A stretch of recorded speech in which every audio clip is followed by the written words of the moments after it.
Welcome to the Rugs to Riches show. Grab a drink and get comfortable. The live show is about to start.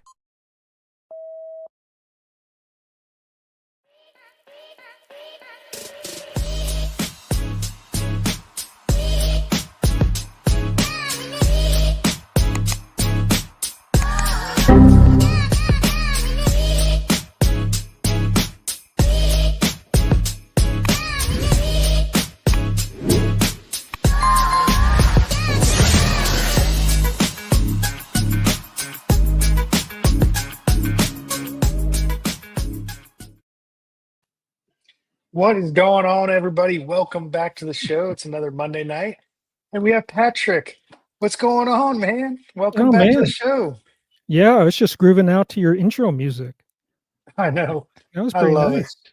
Who put Yeah, that together? I did. Yeah. Well, Oh, I mean, I didn't make the song, but the yeah, whole intro I put together. nice. Patrick, we got so popular that somebody had to steal that song to put it in their hate video of us one day.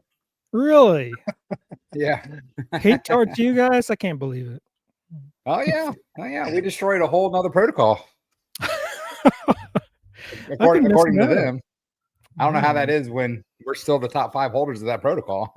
I yeah, don't know yeah, how we destroyed it, but right, you know how right. that goes. You know how that goes. I do, unfortunately. Yeah. So what's going on with you, Welcome man? everybody. Say hi real quick. Hey Dennis. Hey KR. Hey Patrick. Oh, hello, Oh, hello. did I just Yeah, freeze? Dennis. I got the Bucks playing in the background, and they're not looking so good. Oh, Evans is out. He's probably out for That's not good because I bet he. on him tonight. Oh yeah, he's out for at least 3 or 4 games, at least. Who is? Mike Evans, Who? Oh, who, he got who, hurt again? yeah, yeah, he, Oh, Egbuka's. right, yeah, not Abuka, no, Mike Evans. He went out, caught a ball, came down, and like I don't know, messed up his shoulder and got a concussion when he hit the ground. Uh, man. Oh, that sucks. yeah, That sucks Dennis says because he I does. really thought, am I lagging on you guys? No, you're just stopping mid sentence. Gotcha. No, I really thought that they were going to push Mike Evans for another 1,000-yard season so he could break Jerry Rice's record this year. But I don't think he's going to make it, especially if he's out 3 or 4 No, no. games. I don't know Well, that he Dennis can make says it. he might I have a thought, broken collarbone. Hmm. yeah. Are you guys Yeah. talking about sports ball? Yeah, I only watched the Broncos actually, and then What? whoever's playing in the Super Bowl. What? Oh, What? look at that! Oh my gosh, where's my hat? It's around here Don't somewhere. call it a comeback, baby. Don't call it a comeback. What a game! My God. Oh my gosh. You got it. Did you hear what happened, AG? I So saw that my quarterback, Bo Nix, for my fantasy yeah, league got like almost 50 points. It's like 40, yeah. 49 points or something like that. Well He deserved. got them in the fourth quarter. They scored 33 points in the fourth quarter. Oh my God. It's crazy. Yeah. Who were they Yeah. playing against? The Giants. Oh, well, there you go. Yeah, but the Giants were winning the entire game. The game was 33-32. I don't think the Giants might have won one game so far. Maybe one game. First of all, the Giants beat the Eagles last week. Okay, there's their one game that they won. Destroyed the Eagles. They won at least 2 because they beat the Chargers 2 weeks before that. I think they won 3 games actually, but they should have won that game. I mean, realistically, the coaching staff for the Giants kind of screwed them, I think.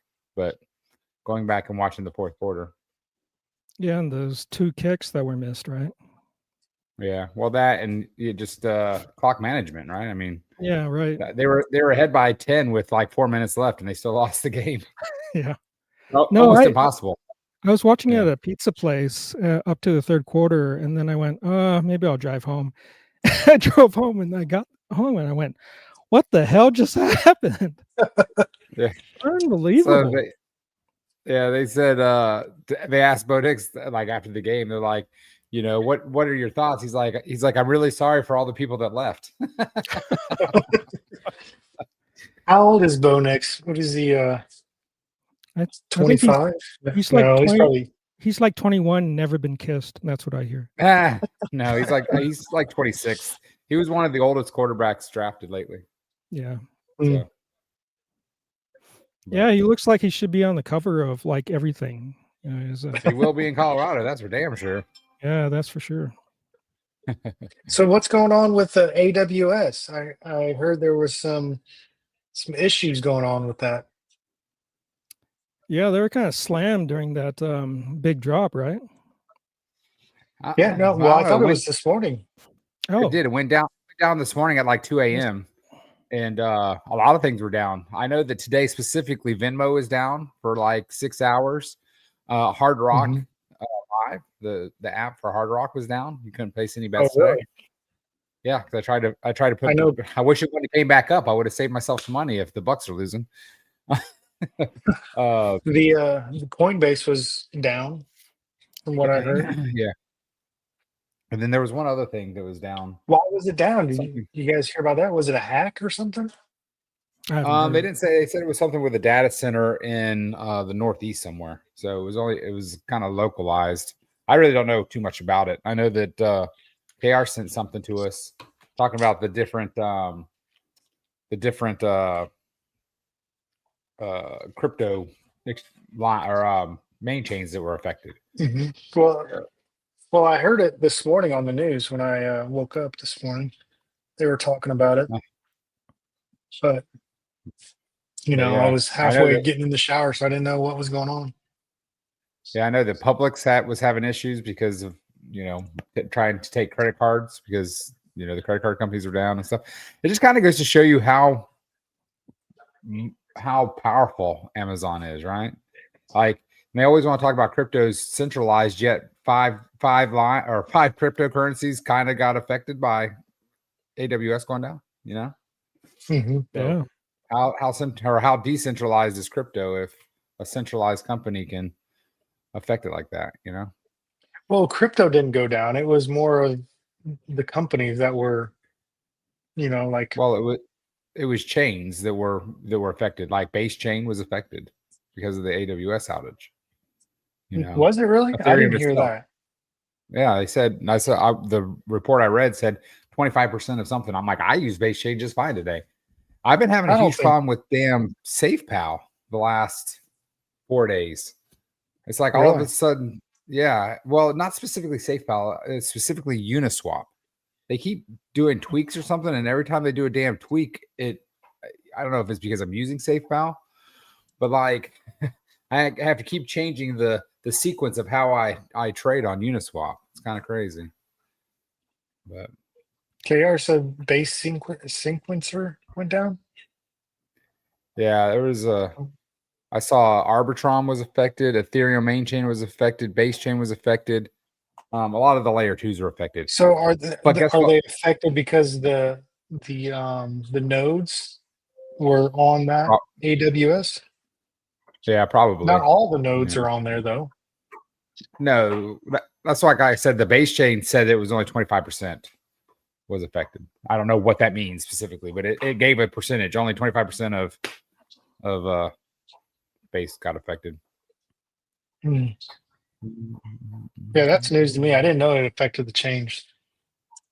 Yeah. Yeah, neither did I. There. Well, that's kind of interesting.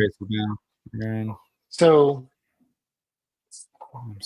now it didn't affect Bitcoin or anything. Could it affect Bitcoin? No, I don't think it affected Bitcoin. So, I'm thinking to myself, that could be a what's the word I'm looking for? Something to target and go after if you're, trying to bring down an economy or something. If Russia wanted to attack the U.S. Yeah, I don't know. I mean, I know, Patrick, you sent us something about Bitcoin and becoming too centralized because things like MicroStrategies is now, because they're a public company now, they control so much Bitcoin. How it's kind of taking, now they're at the whim of their holders, right?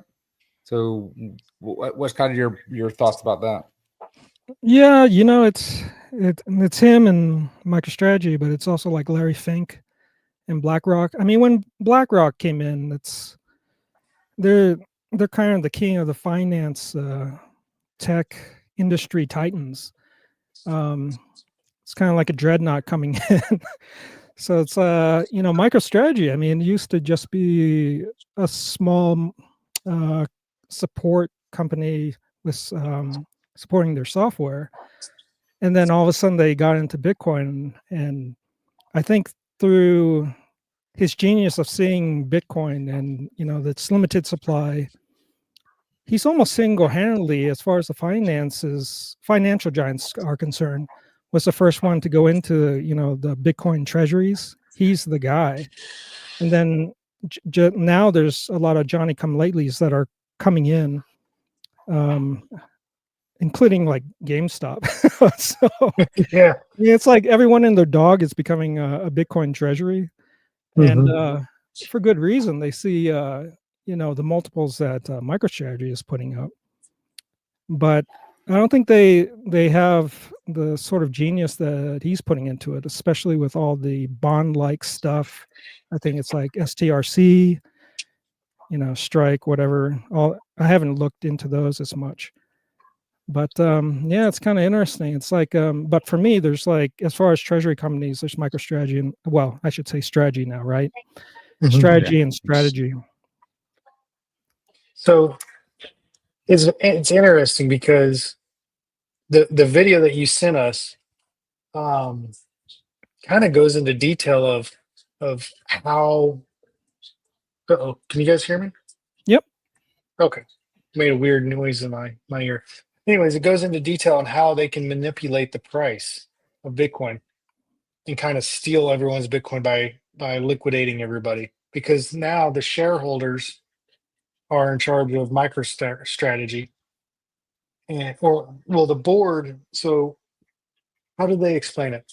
So you got Strategy, which is Michael Saylor, and he controls his Bitcoin.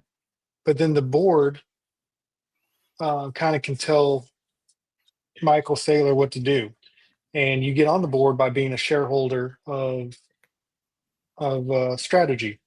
Well, BlackRock controls all that money and what 10% of the board, so they can pretty much decide what they want to do. And it's kind of interesting because they can have all these different levers that they can pull to try to, you know, manipulate the price to go down and out, to go down or up, to liquidate all those longs and shorts that people are using for leverage. Because it goes into talking about how people are taking out loans against their Bitcoin, which I thought of you, Goldwyn, because that's something that you are big into, is taking leverage, or not leverage, but taking out loans and using your Bitcoin for collateral. Yeah, I mean, it's definitely that's what's, I mean, that's the future of a lot of the big cryptos anyway. I mean, Bitcoin's going to be the first. Ethereum you can already use. Basically, the top 10 or 20 you can use as collateral on decentralized exchanges. I think the big thing is it's like Celsius proved that you don't want to have your money on a centralized exchange, right? So things like Aave and Venus and smaller things. Hyperliquid now is a huge trading platform and stuff where you're leveraging and stuff. So I think that things like BlackRock and Strategy and those kind of TradFi-esque companies see a way of using the old TradFi ways of manipulating things to affect and steal. They can't steal your Bitcoin if you don't use it for collateral, but this liquidation event, that just happened, 2 weeks ago, proved that, as safe as you think you are, I mean, when that was going on, I literally watched XRP lose 50% in about an hour and a half. You're talking about XRP is what, how big is XRP right now? 3 billion? 3 billion? No, it's way more. Way more So, than 3 billion. Oh shit! I thought they were like closer to XRP. 100 billion. Market info. Yeah, let me look it up real quick. 150 billion. That's what I thought. Yeah. Yeah, market cap, Yeah. 150 billion. So that's even crazier. So XRP went down 50% in an hour. It's 150 billion dollars. That means the market cap dropped 75 billion dollars over the course of an hour and a half. That's insanity. That's insanity. You know, I mean, so all those people, I mean, because I say XRP specifically because that was what most of my collateral was in. And the problem was I had borrowed Bitcoin, but I had XRP as my collateral. So XRP was dropping so much faster than Bitcoin was that I didn't. It puckered my butthole. You know, it was too close. You know, because and I was only like 30%. You know, borrowed or whatever. You know, which is when you're talking about using Bitcoin. You know, we're not talking about me using elephant money as my collateral, right? Or you know, or something like that, or Trunk, or you know, Earn, or any of the you know, or IRA. You know, I'm not using highly. I mean, obviously, Bitcoin is so volatile compared to you know the dollar or whatever you want to say, but I wasn't using you know unknown coins as collateral. I was using things that are all in the top 5 and 10. You know, and for it to drop so fast that I thought I might be liquidated. You know, so I had to do some gymnastics and flip some stuff around.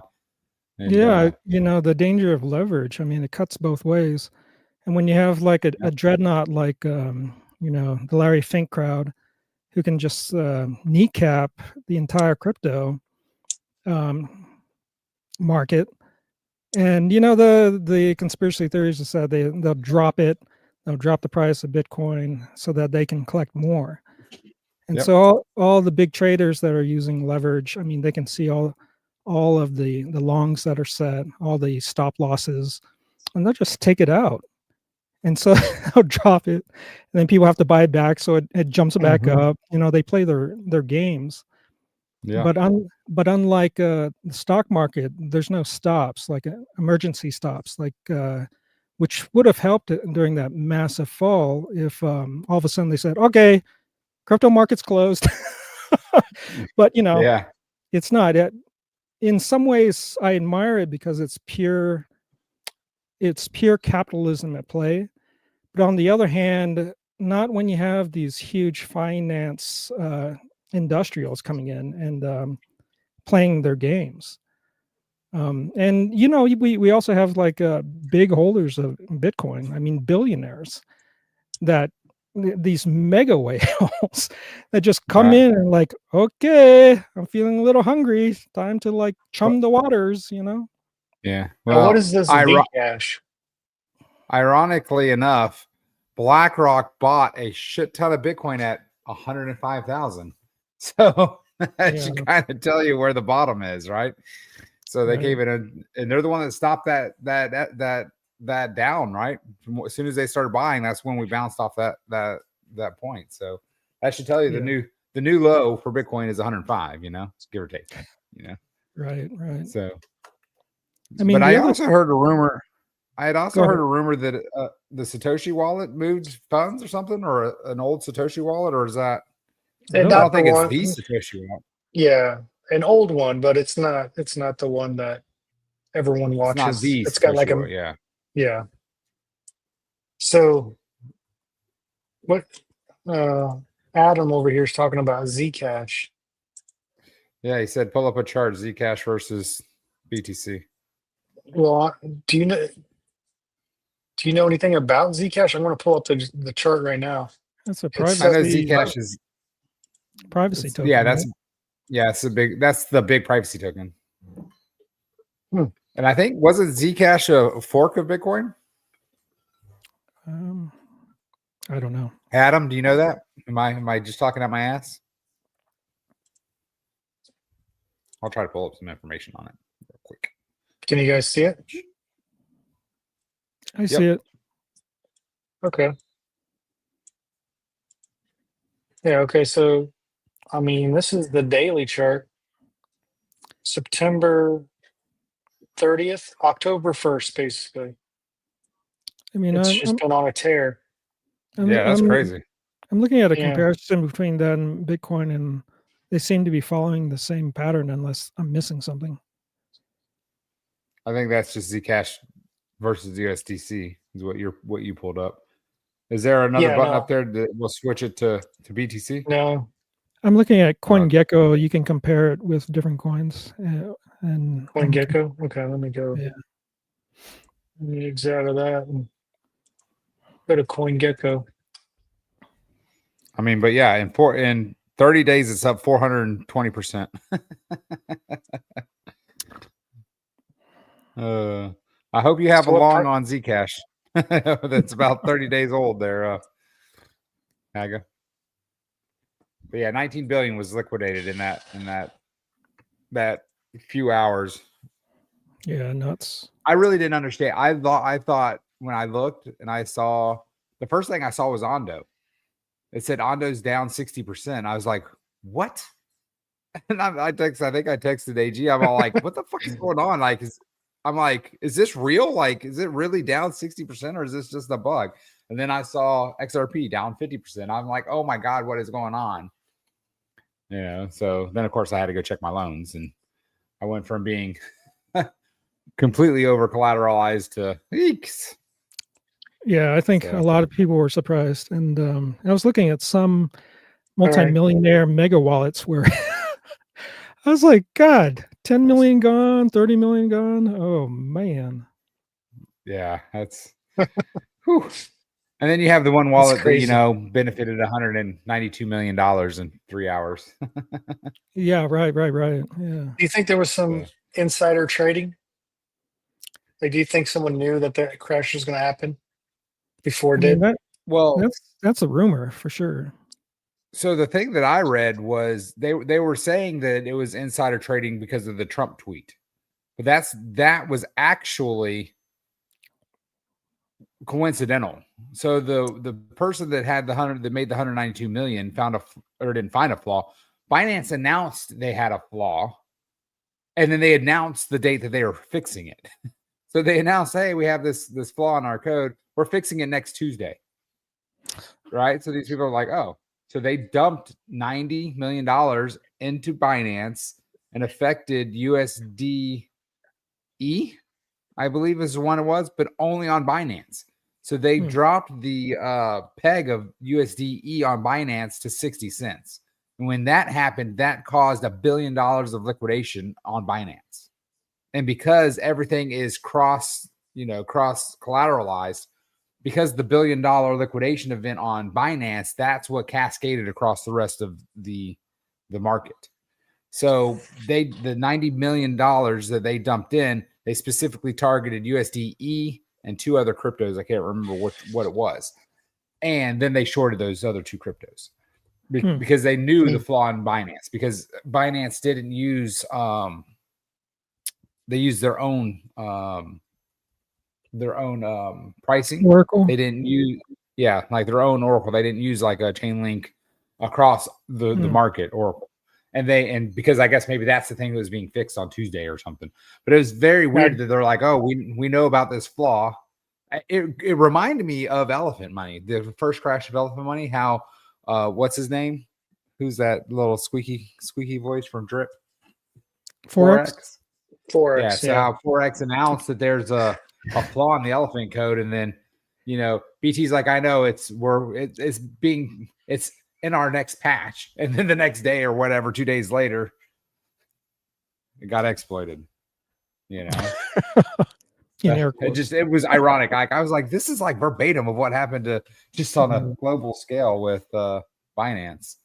But that report that I read said that Binance was actually targeting Hyperliquid because they knew that that 192 million was placed on Hyperliquid. So they said that Binance was trying to do that to it's a feature, not a flaw. Well said, Sarah. Well said.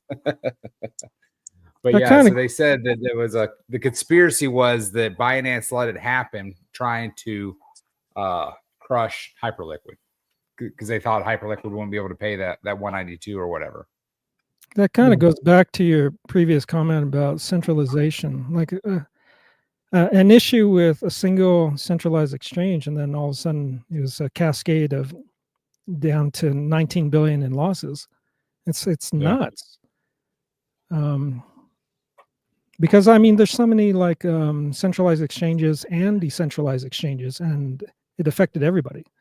Like I know of people who tried to get out and just couldn't. Things were just frozen. Well, the transaction fees were so high. Yeah, like when I was transacting, the big thing I was doing is I was converting my Bitcoin to USDC, so that my collateral was no longer, But anyway, I was bouncing it back, paying off my Bitcoin, and using USDC. But I was literally paying for $1,000 transaction. I paid $100 in slippage. That's crazy.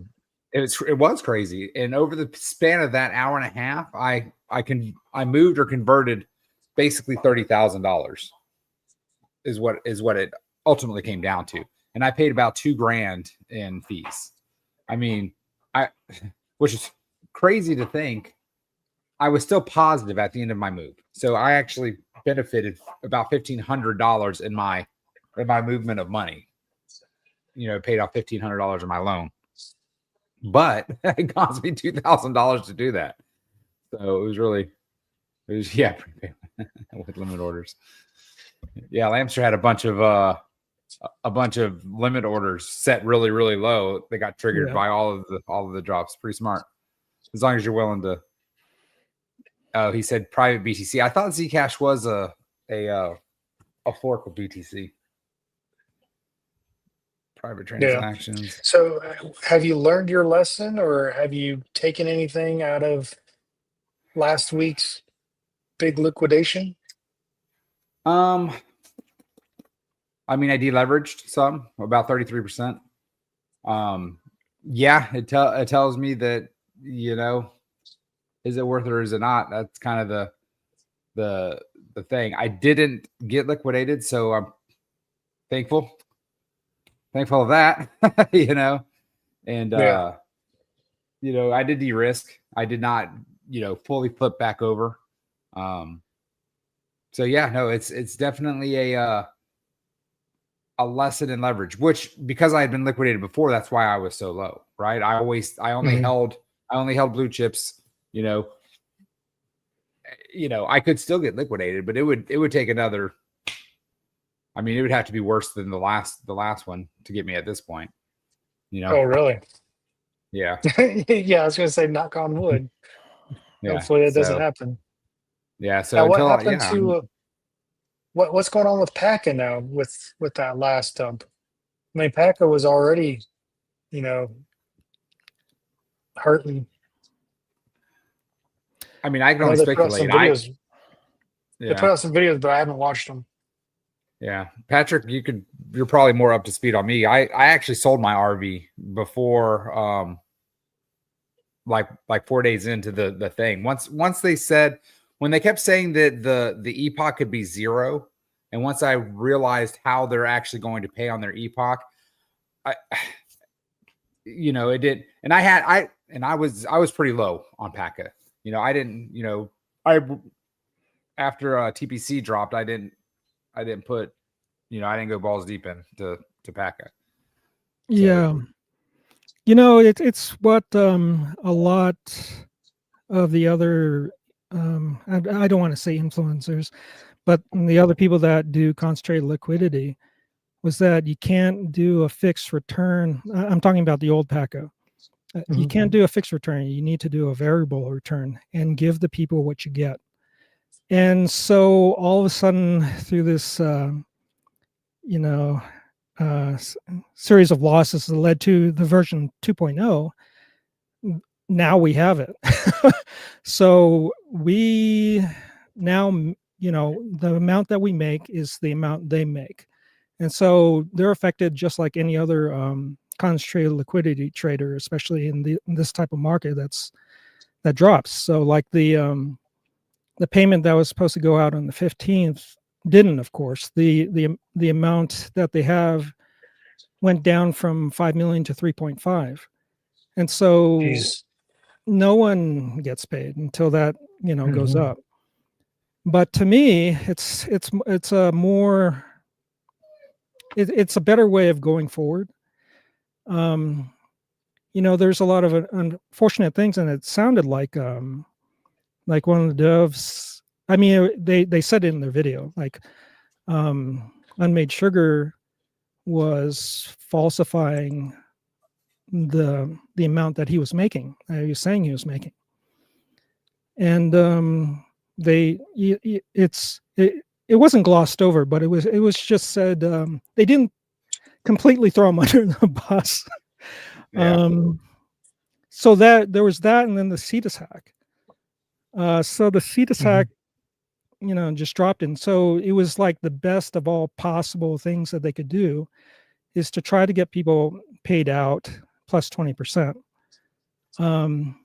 For what I found out was, since I got in at the very beginning at 8-bit, one of my wallets, I have two wallets that are on it. One of them was down to like 45%, but then it went up to 85%. And I'm not exactly sure how they calculated that, but I was happy. Yeah. Because the amount, nearly doubled. Yeah, that's pretty crazy.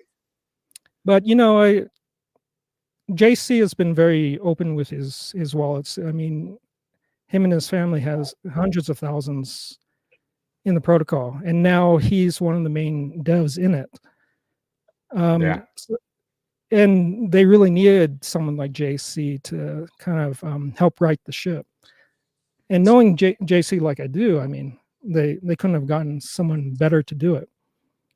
But like he told me, it's like the solution that they had, no one would be happy.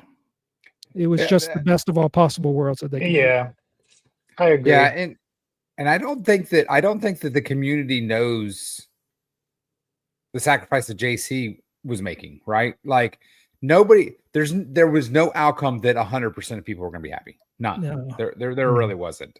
And all I can say is you guys should be, everybody that's in the protocol should be happy that the team is still here, right? They could have just said, 100%. Hey, we have $3 million. Here's your 12%. And we're gone, Right. But no, that, they stopped taking money. They stopped taking new money, right? They could have ran another promo and got another $1 million to try to help them dig out of the hole, but they didn't. They stopped taking money. They got all the numbers. They figured out where they were, and yeah, it sucked. It sucked for everybody that was involved, but it sucked for them too. Yeah. I mean, and then so, that's exactly right. JC might be one of he was the biggest holder in PACA. As far as I know, he was. Yeah. So, I mean, he was probably affected the most out of everybody, so all these people, and the crappy part was the people that were bitching the most really probably had, I don't want to say it, because maybe they had a lot, but they didn't have as much as JC, I mean, they probably didn't have as much as you know what I'm saying? How much did JC have? Or I mean, he's posted some of his wallets, but it also doesn't include like his dad and other family. I mean, we don't know. We don't have a number. We don't have a number. Does it look like $1 million, or is it $500,000? We don't know. Quarter? Like we don't know. I mean, you're saying he's the largest holder. I didn't know if he had like an idea. Like maybe I'm the largest, with my $5,000 in there. I don't know. I mean, maybe I'm a top 5. First of all, I had more than you did. Well, you know what? I'm not a big baller like you. I'm sorry. This is a lot for me. I know he's. I can't imagine that anyone has more than he does. I thought I had a lot until I talked to JC. Yeah. Yeah. Yeah, I think that's the biggest thing. But he has confidence with it going forward, and so do I. And I see also the way they designed it. It was like the marketplace buys, lowers the liabilities. And I calculated it out. If you buy the 50% discounted stakes that are on the marketplace, you're essentially going back to the compounding that they had of the Yeah, I mean, and it benefits the protocol. Right. So Instant. in PACA 1.0, I mean, if all you did was compound, it was something like 232%. But now the marketplace is a replacement for that. So if someone just bought off the marketplace 50% once, they would get 222%, as long as it paid out in a year. Yeah, there's more now. Right now, it's like 65%. You can buy Yeah. 65% all day long. I even saw a 67%. So it just keeps incrementing. Yeah. So in a way, it's like it took me a second to like figure it out, and then I went, "Oh my god!"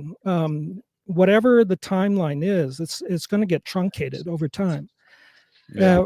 All we need is one good payment. Like what I plan to do is on one of my wallets, just buy off the marketplace. Yeah. Here's my concern with PACA is how long it takes. You know, in my opinion, there's not a chance in hell it'll be a year, right? I'm thinking best case, and this is just me. I have no data, zero data. I'm not on the team. You know, I'm just a guy. I'm not. Matter of fact, I don't even have any RVs there anymore. We don't even know that if that's true. It is true. It is true. So, I mean, at least I identify as a male. So, according to the government, that's what I am. But you know, now I lost my train of thought. PACA, you think it's not going to last a year? No, I'm not. I will not pay out in a year. It'll take longer than that. I think that what they've done is they have assured that they will eventually pay out. Right. I do have faith in that. I have faith in the team. I have faith in JC, the stop gaps they're doing. The people that are pissed are going to keep being pissed. They're going to sell on the marketplace. And eventually it will just be the people that really do believe in PACA. And then eventually that money will get paid out. Me personally, when I looked at my own scenario, the best case scenario I was going to get 8%. So this your money plus 20% was a bullshit number, right? And I argued with them about that because they said multiple times, you're going to get your money and 20%. And they're like, we never said that. And I'm like, dude, let's go to DMs because I don't want to be causing FUD in the public thing. And I showed Scott seven different instances in which he said that it was going to be your money plus 20%, right? Once he said, no, it is what it is, and mine was going to be 8%. That's how much I was going to make. So I had to sit back and analyze whether an 18-month payout to get 8% without buying off. I could have bought off the marketplace and increased my RV and stuff like that. Played the game, you know. I just felt that, you know, selling at a loss and using my money to make more money was more beneficial for me over the 18 months. Again, I didn't have a lot in there. You know, the most I had in PACA was 10 grand. You know, that's not true. I had a shit ton of money in the vaults, you know, but do you still have money in the vaults? Yes, I actually have more money in the vaults now than I had in my RV. And you can't get that out? Yes, the vaults did not change. So the vaults are the exact same as they were before they paused. So I just have to wait my 25 days to get my allotment back. So I'm 60 days away from being out of my vaults. Yeah, I mean, I think with your calculations, that was a good move. And not everyone's in the same place, but you're very good at math. That's what I have to say. And yeah, you call it out correctly. My opinion is that just because of the way they designed the marketplace and how people are just barreling into it and doing like 65% now, when it used to be the top was 50%.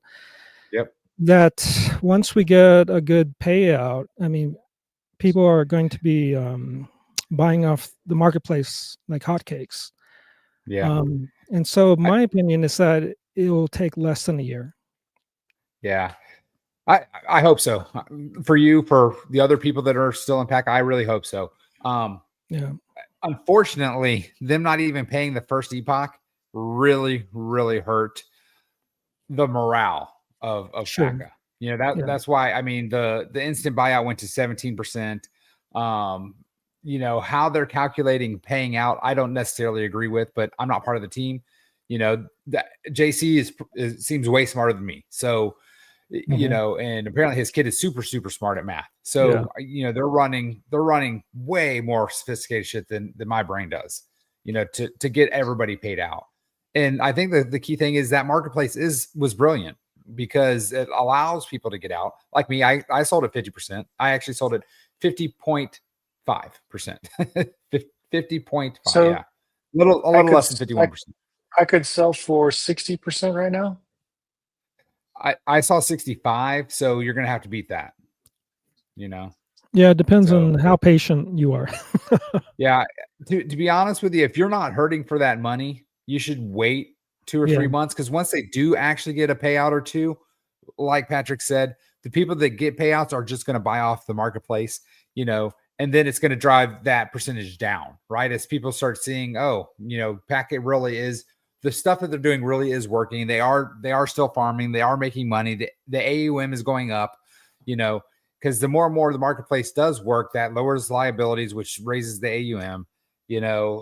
Packet instantly gets a 25%, bonus discount, whatever you want to call it, for all of the sales or whatever you want to call it. So the big thing is they have to pay out, right? To garner the support, and they're not. And in my opinion, unless the market really, really rebounds in the next 15 days, they're not going to pay out in the next epoch. And every epoch, good. Yeah, I mean they need the market to help them out.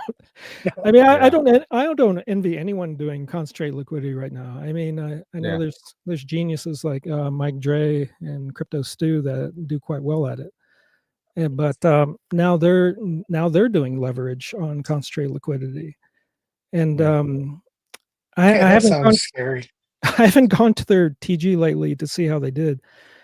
But yeah, some of their leverage plays, I was like going, well, I don't know about that. I mean, it's great when it's going well, but well, they're doing turn quickly.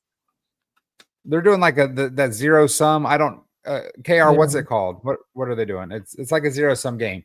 Yeah, so they do hedging. They're doing right? concentrated. What is it? Yeah, they do hedging. Yeah.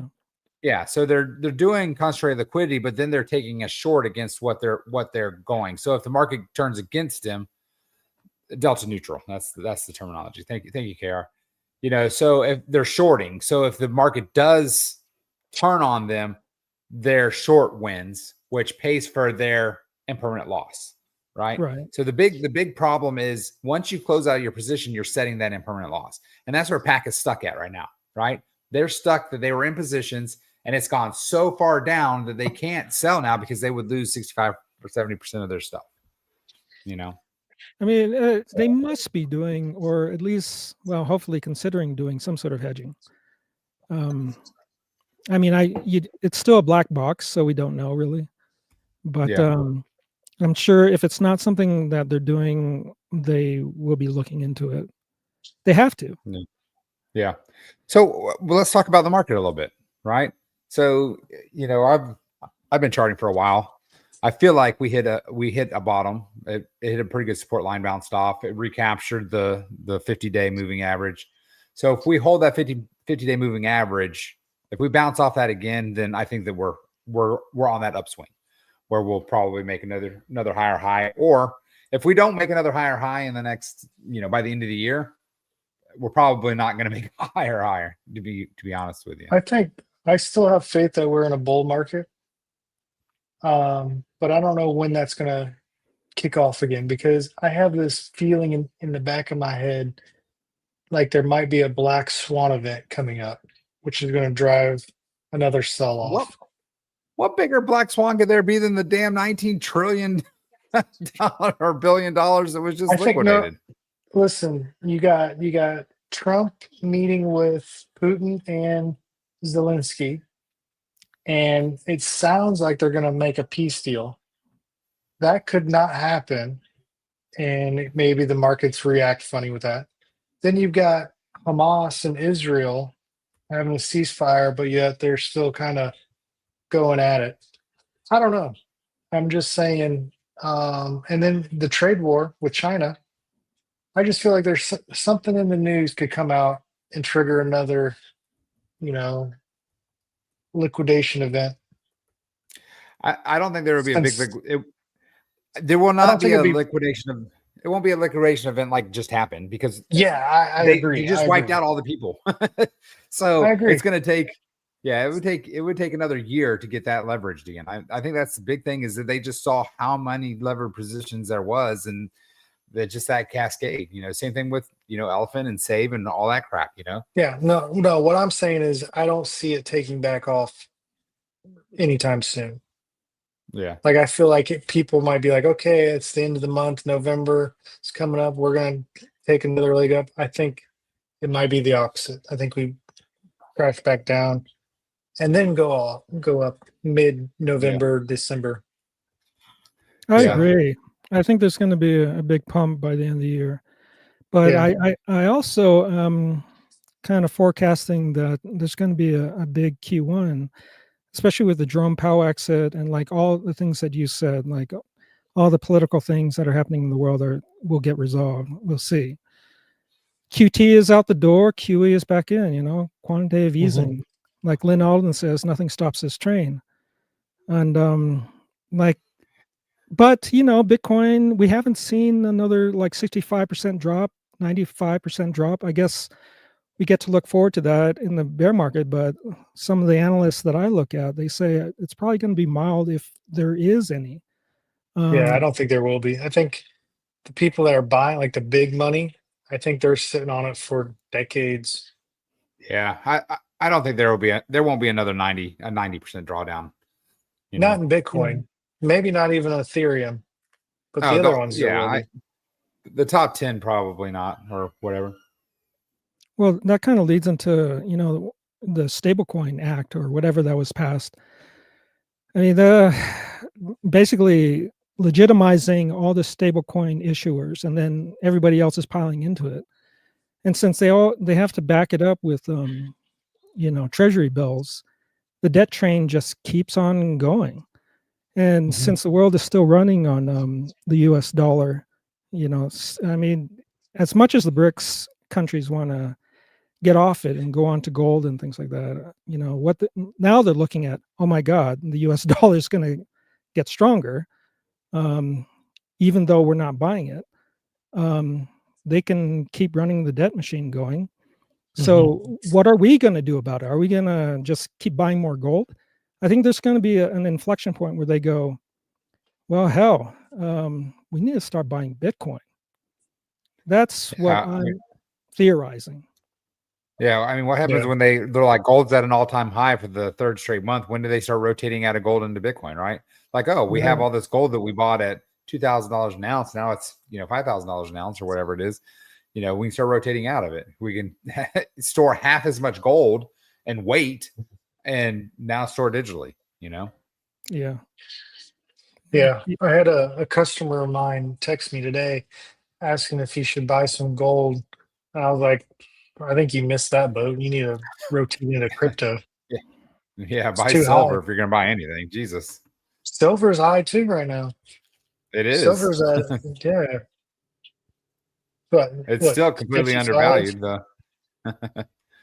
What is silver at right now? $55 an ounce? I don't think it's that high. 45 was the last thing I saw. I feel like it was at least 50. Let me see. Well, you guys heard Googling that. I don't know if you guys have Costco where they're selling the gold bars at Costco. Are they still I've doing heard that. This is $51. And they were selling it before the pump in gold. So they're kind of like the gold indicator. That's pretty funny. Now there's supposedly like another retailer like Sam's Club or something that where you can buy Bitcoin. Like they have Bitcoin machines installed. Did you guys see that? Not Sam's Club, it's something else. What? Yeah, I was gonna say I didn't see them at Sam's Club because I'm a member there, but I do see them at gas stations all the time. There's some big retailer that's going to be putting Bitcoin machines, and I'm wondering if that's kind of their version of the gold trade at Costco. Maybe. Let's see. Kind of predict it. Try to get the masses moving into it. Yeah. With all these. With all these big I was saying, financial guys getting into it, I think retail still has an impact. Yeah, I do too. as long as retail isn't trying to learn leverage. Well, to be honest with you, I don't think retail's in it yet. It's just I just Yeah. haven't seen the demand, the hype. I don't hear anyone talking about it other Yeah. than the normal crypto people that I know. Yeah, it's not trending on Google search. Not I the f- and way I- it usually does during a pump. Yeah. And I feel like the media has been trying to push crypto. Like if you watch CNBC and stuff like that, they're talking about crypto nonstop. But I'm not seeing the retail investor come in yet. It'll happen. So what's your Patrick, what's your blue chip bet? What do you store your weight in? I'm becoming more orange pilled as the days go by.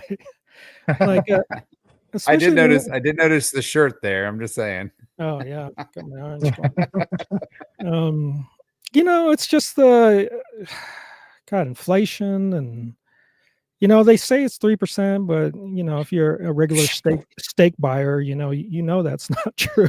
Yeah. That is not true. So I'm looking at, it's like what they call the debasement trade, the debasement of the dollar. It's the only way we can get the U.S. out of, massive crushing debt. And stable coins are kind of what they're laying as the savior of the U.S. dollar and the U.S. debt, so that we can keep the party going. Mhm. But they're sacrificing everybody who doesn't own assets. And so what they say about the K economy, where you have these like super billionaires and then you have everybody else. So I believe it. It's like Bitcoin is like it's kind of it. Like I look at some of the other coins and I'm just like going, since what is the God, what is it called? Where they do international payments, that network, is it Swift? Swift. Yeah. Swift. I was confusing it with Zwift, the biking app. Anyway, Swift saying that they're going to roll their own solution, and then I look at XRP and I'm going, well, what's the use case for XRP now? Mm-hmm. And then I just go down. I go down. Well, yeah. Go ahead. You like XRP? Oh no, I don't. I actually don't. Oh, you don't? I really don't like XRP. I mean, I own it because I believe that it's going to be. I think it's going to be what takes over Swift and stuff like that. But I do not. I think that XRP is highly centralized. I think that Ripple really, really controls the price. So if they want it to be higher, it would. But it's too many signs that point to XRP, man. So it's just one of those things that no, I'm not a huge XRP fan at all. I actually like Cardano way better than XRP, but I just can't bet against it, right? I'm not a big Cardano fan. I like Cardano, but I don't think. I don't know. Like so, when I'm looking at tokens to buy, I'm seeing what they're made on. I don't see any tokens, any meme tokens on ADA, right? They're all on Solana or Base Chain or Ethereum. There's just, I don't know. I don't see the use case right now. So to answer KR's question of name one single DeFi protocol on XRP, I'm going to call the DeFi protocol the US dollar will be on XRP. The government, the US government is going to be backing XRP. I don't know. They already back stablecoins, right? Yeah. I think the U.S. government's all in on stablecoins. My guilty I don't want to say pleasure. What am I trying to say? My guilty token, the token that I like, guilty pleasure is HBAR. HBAR, okay. And why is that? Listen, for the tech. Listen, in 2017, when I first got into Bitcoin, HBAR was the second thing I found. And I'm like, this Yeah. is so much better than Bitcoin. And I had so much HBAR, right? Yeah. And it did nothing. It went up, and then I finally, I think it was up whatever, and I finally sold, and then now it's way higher than I sold. But I mean, I sold it for more than I bought it for, so it's a win for Yeah. me. But oh my God, I hate Chris Larson. I think HBAR is gonna come from behind. You know, the people that are supporters of HBAR, partners with HBAR, used to be, you know, the laundry list that XRP used to have on their website. And now, but HBAR still has them. It's like IBM and Microsoft and all these guys. And it's one of these tokens that's just quietly an advanced token that people don't really know much about. And just because it hasn't gotten the price pumps that other tokens have. But as far as the tech is concerned, and you look at the partners, there's a reason why the IBMs and Microsofts are backing it. And Well, HGraph is such a better technology than Bitcoin anyway. Right. The hash graph. Yeah, the hash graph, the mysterious hash graph. So, like, I have a friend in town who used to own like a ton of it, but he sold it. He would have been. It's like one of the many stories you hear in crypto. It's like, I would have been a millionaire if I kept it. That's the challenge, right? That is the challenge. But you know, it's buy like, IRA, don't sell it. Yeah, there you go. Buy BDT, don't sell it. BTC, man, 60% a year on average. The past 10 years or something like that. Yeah. Mm-hmm. It was like I calculated it out. It was like 80,000%. I forget. I think it was like 10 years. Maybe it was 15. With the basement, it's like my debate that I have with myself is like, and I think it's a debate a lot of people have, is do I sell everything and go into Bitcoin before the bear? Is there going to be a bear? I mean, everyone's like confused. It's like, I don't know what's happening. What should I do? And so we're listening to all these YouTubers and going, that's you coming back next week, and we can have that that talk. That's a interesting thought, because I was thinking the same thing. Is it better to sell at the top, or at least think it's at the top, and then buy Bitcoin or hold on to it, thinking that I mean, but why, go down and if it keeps grinding up? If there is going to be a bear, why would you buy Bitcoin? You would just go into stables. You just said the U.S. government's going to back stables, so why would you? Or you're just saying to vote against the government, you want Bitcoin? No, I'm just saying that, like, you don't know if you are going to have a bear market or when it's coming or whatever. You know, do you just DCA and hold it for the long term? What's the long term? In my opinion, that's exactly what you should do. Like I think I would assets. I think I would have saved myself a bunch of heartache if I just stuck with Bitcoin. Dude, for sure. I started 2017. If I would have just bought and held Bitcoin and not did anything else. Yep. Yeah.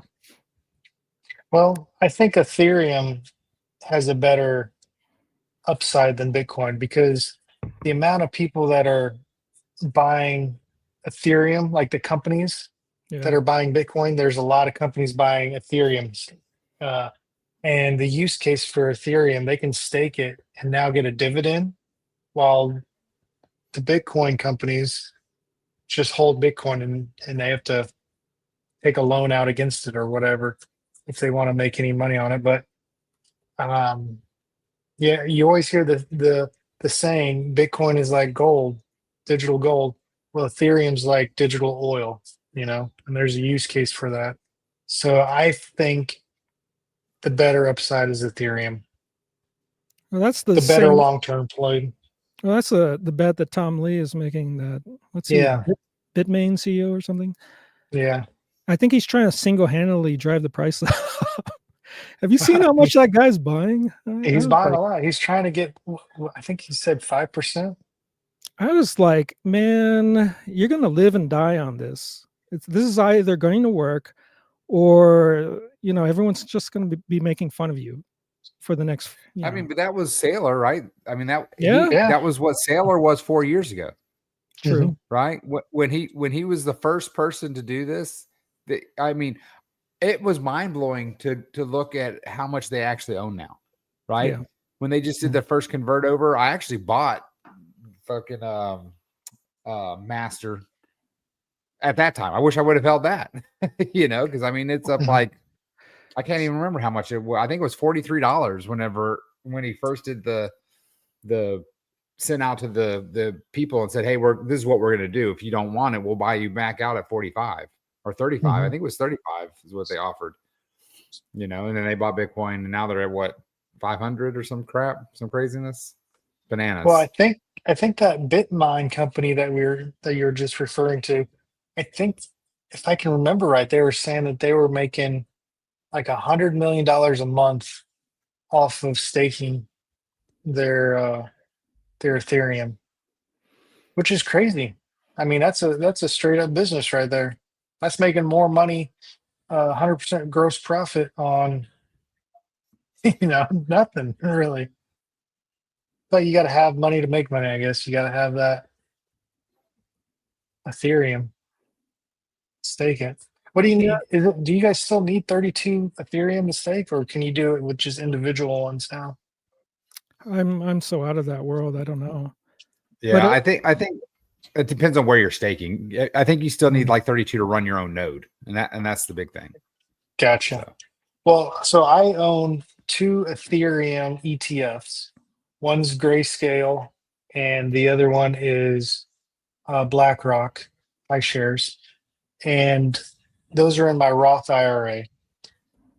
I think this time next year they will have the approval to be able to stake all the Ethereum that's in the ETFs, and so we'll be getting a dividend.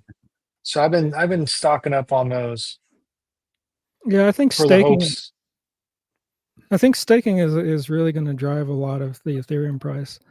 I mean, for us DeFi geeks, we look at 6% and go, I don't know about that. Yeah, For everyone Wall else, Street. everybody else Yeah, are going, oh my god, let's back up the truck. You guys know who Papa John is, right? The guy that started Papa John's Pizza. Yeah, I know Papa. Yes. Okay. Yeah. Papa. All right.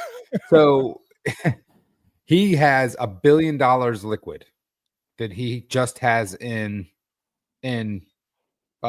dividend staking. Wow. At 5% a year, he's making something like $144,000 a minute, or something like that. Some crazy number. He's making millions of dollars a day just by his money making 5%. Yeah. And that's all he needs to make, right? Because he can live off of that, and his family and his children's children will always be living off of that. So we laugh at 6%, but you know what? Once you start getting to those higher levels, 6% is all you need, Yeah. Well, think about it. If you could get a growth stock that's paying 6% dividend, I mean, who wouldn't want to go after that? People would buy that. That's what I'm saying. Ethereum is really going to take off. Yeah. You got all these different ETFs now. People are going to hold it. They're going to get the staking aspect.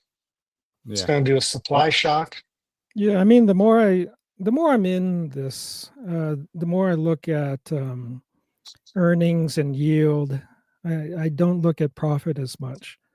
Like I'll hold my Bitcoin and look to transfer funds into Bitcoin, but otherwise I look at what is the yield and can I make it safely? Like, don't rug me, bro. Give me my regular income, bro. Yeah. And if it's higher than 6%, yeah. So like I'm like Flex has been great for me. Like during the when Paca wasn't paying out, Flex is what's paid the bills for me. Yeah. Yeah. I really I wish I didn't go so hard into what is it, PTC, or I can't even remember the name of it now. TPC. TPC. Yeah. Yeah. I really went heavy into that. So real quick, Lamster, to answer your question, the average price for MicroStrategy per Bitcoin is $66,000, $66,500. So while their overall value came down, they're still way ahead. they're still 40,000 ahead of their average buy price.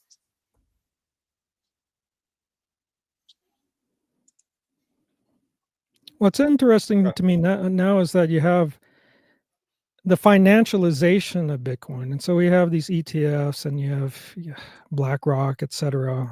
All these masters of the universe that own it, and but then you have people like, say, Willy Woo, who's admitted that he doesn't self-custody anymore. Like, he sold all his Bitcoin, and he's not the only one. Like Adam Back. Really? Yeah, he's financing other companies that support crypto, but but the original like tenets of like, you hold your Bitcoin and you self-custody it is no longer true for a bunch of these billionaires. And like Adam Back, he's gone into a couple different companies, and he put in like 3 billion in 2 different companies.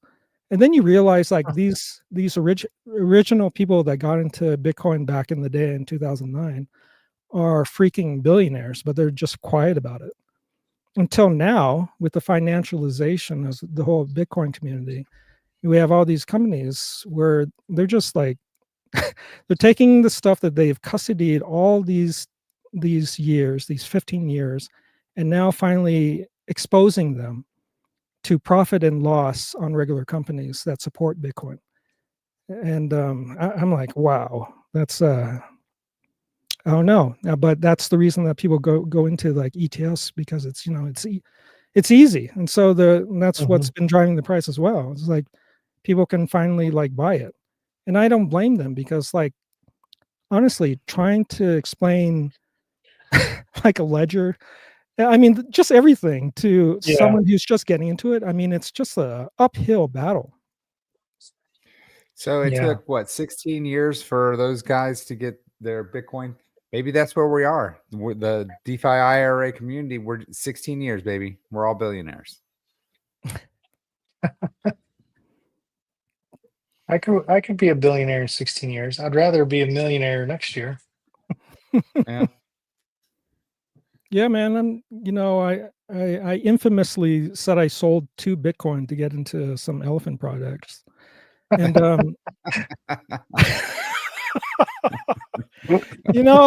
I actually did okay, and I got that all back in different ways, and but now I own 1 Bitcoin, and then the equivalent of the second Bitcoin in ETFs and other financial products.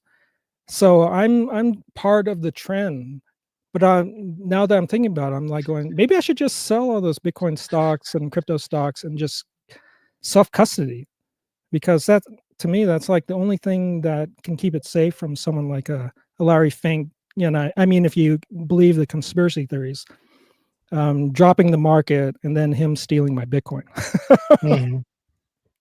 Yeah. Well, I guess you can always steal it if you're doing leverage trading or if you sell, right? So you could, or it's in Celsius, right? Because that's where mine was. I had 0.8 well, in Celsius. You were loaning it out though. I did. That's true. That was my first foray in losing my money because of leverage trading, basically. Yeah. So like if someone has their crypto on, let's say, Robinhood, I don't know how that works, because they're FDIC insured, maybe? Is that? No, I don't know. No, if you have your crypto on Robinhood, you don't own it anymore. Same thing with all the stocks and everything like that. Sure, I know, but I'm just saying, let's say they get hacked. All right. Like my stock on Robinhood is insured. Well, I mean, if they get hacked, it's Robinhood losing stock, not you. You're just numbers on the ledger. Unless you send them a letter requesting them to send you your stock. So everybody that uses Robinhood is just a database of numbers. Robinhood is the one that owns all the stock. That's why their stock price is going up. You know, they're the ones that own those shares. They're the one that has to deal with the settlement companies and why they now probably own the settlement company, right? That was the big thing with the GameStop thing and why they put the brakes on and why they stopped letting people buy and sell GameStop was because of how much it was affecting their partners, you know, and that's why that's the big thing. Again, you know, if you're using Robinhood, Fidelity, any of these things like that, they're just numbers on a database, you know. So They're still tied to you. right. No, I don't get me wrong. Your account has a number, right? But if Yeah. somebody hacked Robinhood, they're not hacking your wallet. You don't have Yeah, a but I'm personal saying wallet. I'm saying I should still get my money back through the government because that particular And Fidelity or Robinhood. unless they declare bankruptcy, then you're not Well, getting that's your what I money think. back. Well, that's The what same. I'm saying is I think it's FDIC insured. It's not. No way. They're not a bank. It might be It's not something insured. else that I'm referring to, and not FDIC. It might be Yeah. something that starts with an M, like I don't Yeah, I know. think he's talking about stocks and everything and wrapping it all up in one. Like if you just Yeah, hold stocks on Robinhood, are they protected?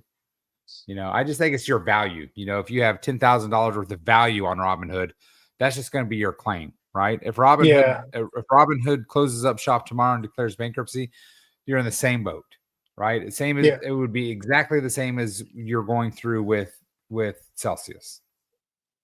No difference, in my opinion. But you know, the likelihood of Well, that. I mean, you probably get your money back. I don't know. Oh man, that's what I thought with cross your Celsius, man. fingers. Yeah, I really thought that Celsius was too big to fail, to be honest with you. Well, that's Um, true. Yeah, and BlockFi and FTX. yeah. It's true. So But you know, on the other end of the spectrum is like self custody, and self custody is hard, and hackers are getting better. And the yeah. problem with self custody is that the biggest enemy is yourself. You know, like that guy who threw away his hard drive. You know, it's like I didn't memorize my 12-word phrase, but I'm thinking about it. I'm like, maybe I should get on that. yeah, Right. yeah. I have no idea what my 12-word phrase is. I have it on a metal plate in case Yeah, my house burns down or something. I'll still have yeah, it. same. But Listen, I joke with my friends because whenever people come into crypto and I help them set up a wallet and whatever, there's different phases. There's, you know, I control it all, whatever. But once they get to a certain point, you know, I make sure they have the wallet and they have, you know, so I Mhm. literally go through like a 30 or 45-minute class about how important those damn 12 words are. And I shit you not, one of my friends calls me and is all like, yo, bro, I got a new phone and I need you to reinstall my wallet. And I said, okay, cool. Just take the 12 words that you wrote down that's in your safe and, you know, you just plug them in. It's no problem. He's all like, what? He's like, he's like, I didn't write those down. I was like, dude, 45 minutes we talked about this. He's like, so how do I get my money back? I said, you don't. I said, that's why we had a conversation for 45 minutes and why I made you write them down. And then I told you to put them in a safe or put them in your safety deposit box. Like, I always feel like it's overkill, but then I get a call like that, you know, and so I'm like, dude, it's, you know, I said you've lost your money, you know. Yeah, I've So had did he get his people. money back? Yeah, I still had access to his wallet because I know he's an idiot. That has happened so often and I have them write it down while I'm there, and then Dennis. they just go, yeah, I don't know where that piece of paper is. It wasn't Dennis. Okay.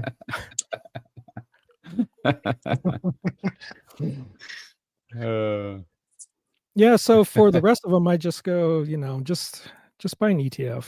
It's fine. Yeah. So, hey man, let's do this duck race while we have a little lull. I was good. I wrote everybody down as we were chatting, so I don't have to go through the chat. All right. But we we'll do put it on have the a screen. mystery duck. We have a mystery duck today. Yeah. Lamser won last week, and he's paying it forward. So we have a mystery duck. Your Nice. duck finishes in the place in which Lamser has already told me. I gotta share it. Let's see here.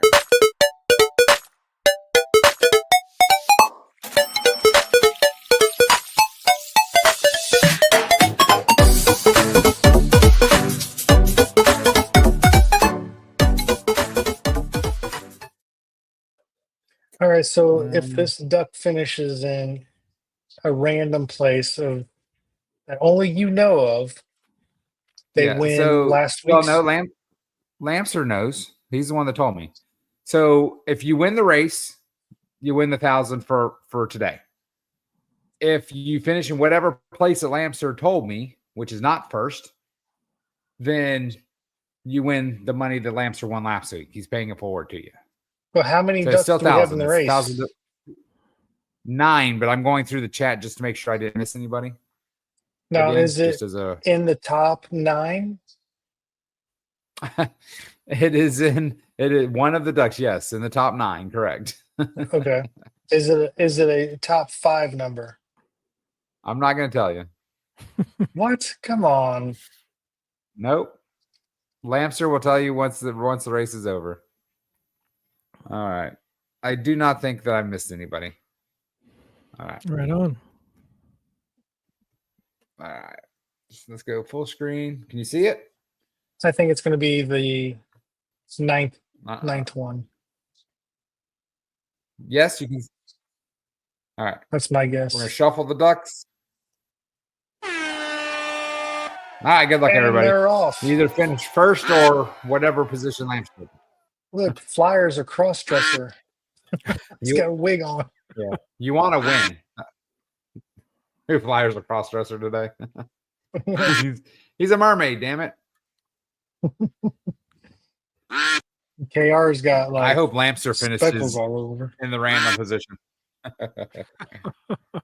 Oh, geez, this is a Oh, photo finish. Look at that. Rigged. Great. All right. Yeah. So congratulations, R2R.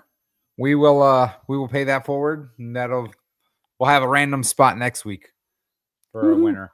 Congratulations, Haga. You were correct. I was right. AG. Lamser said let's let the last place winner win. So Haga, I'll reach out to you tomorrow and get your 1,000 IRA from Lamser sent over to you. I like it. That's fun. Nice. I like the mystery winner. Yeah. Oh, you see the football in the background? Look, I got do. fire What's going on in the background. You see that? Oh, look at that. Did the Bucks come back and win? I don't know. I can't tell. I'm trying to zoom in and see. Doesn't look like it. Oh well. You can't bet. You can't win every week. So Patrick, 24 to 9. I've been betting. What is it? 24 to 9. 24. 9. Oh. Well, I can still come back. Unless there's only like 3 minutes left or something. But so Patrick, I found $12 in my my wallet from last year from betting on football. Oh, nice. And I'm up to $220 something now. What? Yeah. Wow, Been nice. doing pretty good. Yeah, not too bad. Until you see after tonight's game, you bet on Mike Evans, didn't you? Nope, not Mike Evans. I bet that Jamari Gibbs would be the first touchdown. He was not. Amon-Ra was. And I bet the Bucks would win and the points were going to be over 50, I think. I thought it was going to be a high scoring game. Bucks are struggling to pull out a win. Yeah, but if they do come back from behind, if they come back, that means they will probably be over my point total. So if they do come back and win, then fumble. Hopefully it was Jared. All right. Yeah, that's no good. All right. I'm logging off. You guys staying on? No, I'm fading, so I'm was gonna gonna- get off. I was gonna say your battery supply might be running out. Oh, I amped up my battery power, so I'm good. Oh, I'm did good. you? But Solar panels still? but yes, yeah. But now I'm tired. My internal batteries are running low. Mine too. It's funny because you move your head and it's super bright outside and it's dark as hell here, and even darker at Yeah. AG's house. We're in 3 different time zones today. It's Mm. nice. Funny. But All right, All guys. right. Thanks for joining us. Yeah, you bet. It was a Hey. pleasure. It's been a lot of fun. we Yeah, appreciate you. And you're always welcome. You're always welcome to come on. Hey, We thanks a love lot, having you. man. Thanks, Chris. All right, guys. I'm gonna zoom out. all right. Uh, You guys all if have a you're good one. on and wanting to play poker, are we playing poker, Dennis? I thought I saw you say that we weren't. My bad. No poker? I'm not playing poker. I'm going to bed. Let me see. I got to work in the morning. Yeah, it was just me and you, 3 of us. Dennis, so no poker tonight. All right. Good night, everyone. Peace.